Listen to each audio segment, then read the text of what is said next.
When you Google authoritarian parenting or authoritarian families, most resources describe authoritarian families as abnormally strict and controlling.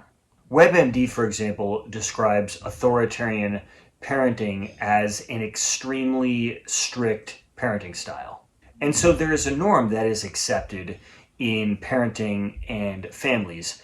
And if you are way outside of that norm in the authoritarian direction, then you'll be considered authoritarian. But I think it's worth asking, is the norm with regards to family systems and parenting authoritarian in and of itself? I would argue that it is, and that what is considered authoritarian by mainstream sources is really just a much more extreme version. One fact which I think demonstrates this point is just how widespread the use of behavior modification is on children. If you do a simple Google search on behavior modification, you will find many very mainstream sources advocating for this practice. Behavior modification is basically just the use of rewards and punishments to control someone. And it is fundamentally authoritarian because it basically totally disregards the autonomy and self-determination of the individual that it is being done to. And it involves causing suffering to manipulate them.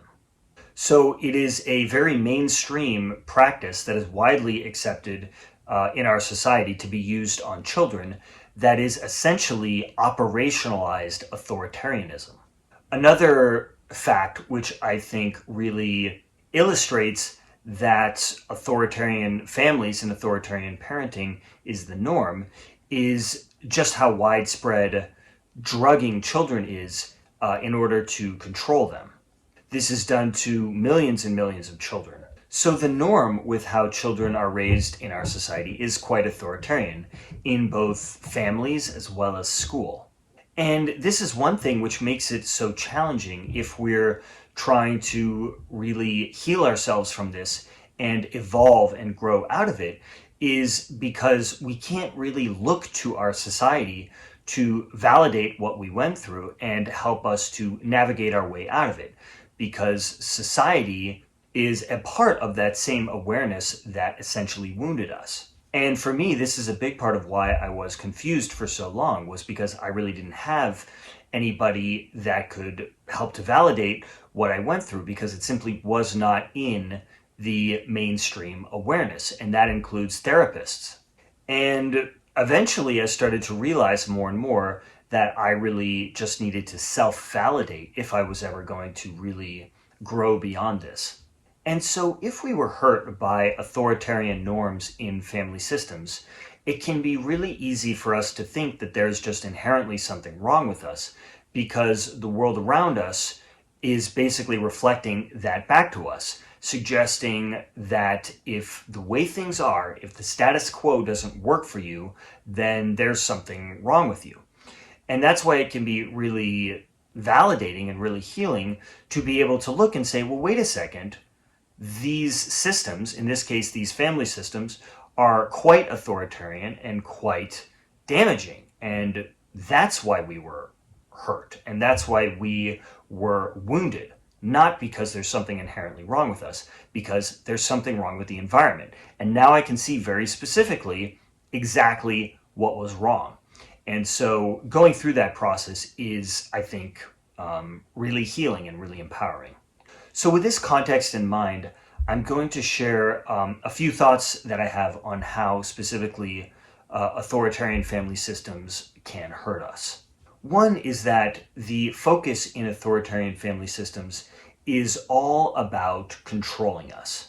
And so rather than being able to live from the inside out, from self-awareness, from awareness of our own authentic selves, we have to operate largely from feelings of fear and unworthiness, because that's a big part of how our behavior was controlled. And in authoritarian family systems, the people in charge, which is usually the parents, but it can be whoever is above us in the kind of power hierarchy within the family system, They think that treating us this way, treating us in this very controlling authoritarian way, they often think that it is for our own good. And they might really believe this. And so getting out of all of this as adults, we really need to work through all of these layers of fear, of unworthiness, of lack, and then we can operate much, much more from our own power and from our own authenticity and creativity. Another way that I believe we are hurt by authoritarian family systems has to do with vulnerability. Obviously, we all have vulnerability. We all have feelings of confusion, of unworthiness, of fear, maybe of shame, of all kinds of different very, very vulnerable emotions. And I think, perhaps this is common sense, what we all need is that kind of nurturing, attuned awareness that is brought to all of that vulnerability and depth. And we need this as children. We need this kind of nurturing support from our environment as children. And when we don't get that, it can be incredibly damaging. Now, in an authoritarian family system, we do not get this kind of support that we need. Instead of that kind of nurturing, kind, loving support being brought to our vulnerability, our natural vulnerability as humans, is met with control, with shame, maybe with judgment, maybe with pathologizing, maybe even with kind of manipulation that is meant to provoke us so that we will then react, which allows that system to scapegoat us. There's all different kinds of dynamics that can be at play in that kind of system. But the point is, all of our vulnerability, or most of our vulnerability, is not met with that kind of support that we really need, but is instead met with control and judgment.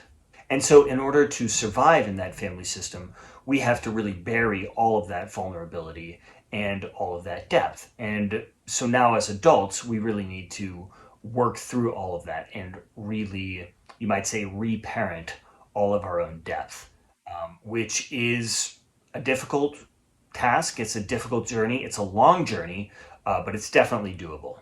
Another way that we are hurt by authoritarian family systems, which I've already begun to touch on, is that we lose our power and we lose our assertiveness.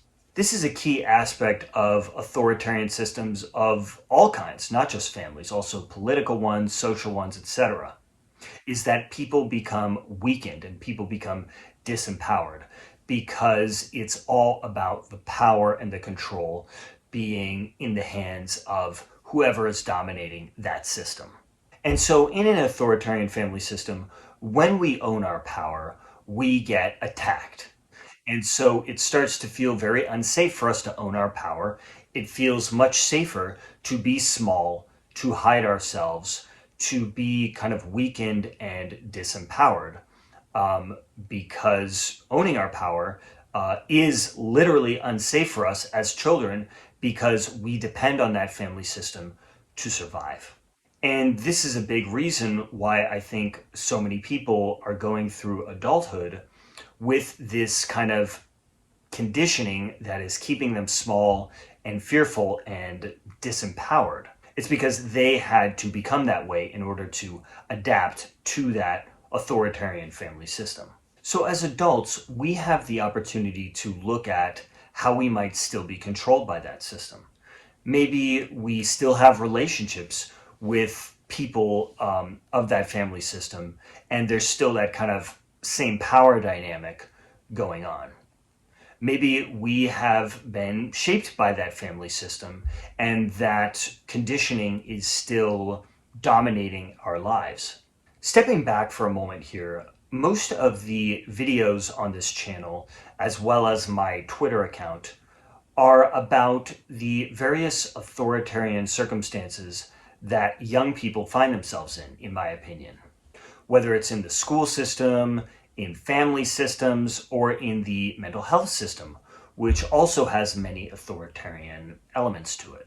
And these systems are all related and they all help to reinforce one another because the authoritarian school system is reinforced by authoritarian dynamics within families and authoritarian elements of the mental health system, particularly the ones that deal with children, help to perpetuate both the authoritarian school system and authoritarian families. And this plays out in very real, very tangible, and very much impossible to ignore dynamics every day.